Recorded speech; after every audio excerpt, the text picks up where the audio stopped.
1993.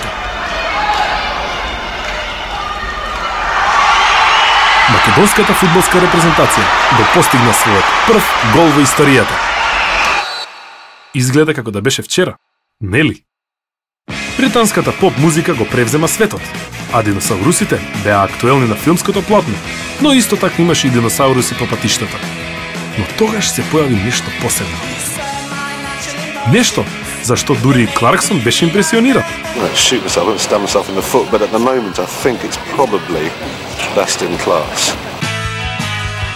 Рецензиите беа одлични, додека сите беа импресионирани од изгледот на автомобилот.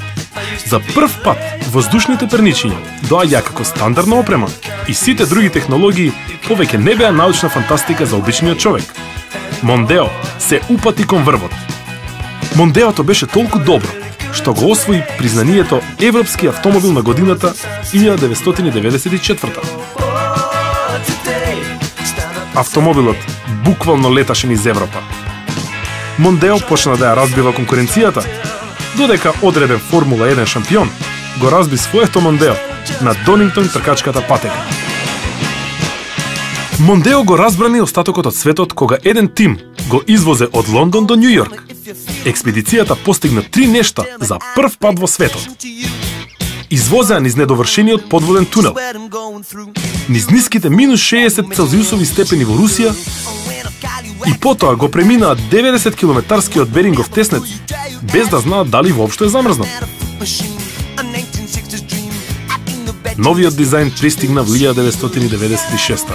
Германија го освои европското првенство, денарот доби нов дизајн, Доли постана првиот клон, па дури и НАСА објави дека можеби има живот на Марс. Доколку тогаш одлучевте да тргнете на Марс, без гајле, Мондео ќе ви го покажеше патот. Втората генерација на Мондео пристигна во 2000-тата. Во тоа време се одржаа Олимписките игри во Сиднеј. Путин дојде на чело на Русија, а првите астронаути се вселија во меѓународната вселенска станица. Новиот модел со него донесе нови технологии за уште подобра возна динамика. Покрај возната динамика, безбедноста на Мондео беше голема атракција, како што беше прикажано и во рекламите.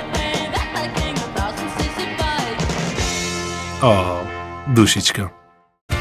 Мондео со себе носеше толку многу технолошки иновации, што ни Джеймс Бонд не можеше да му одолее.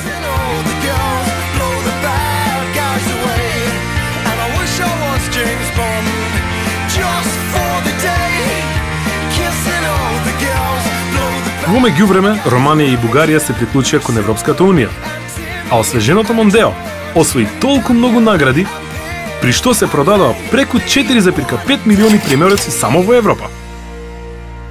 Мондео веќе постои преку 20 години, исто колку изборот за титулата Автомобил на годината во Македонија. Сега е доволно зрел да паркира на место вас, да сопира на место вас, да го осветли патот како никогаш досега, безпрекорно да ги заштити задните патници, да ве смести убаво и измасира, да ви заштеди преку новите технологии, како и да ги освои погледите за вас. Автомобил на годината во Македонија за 2015 година. Новото Ford Mondeo.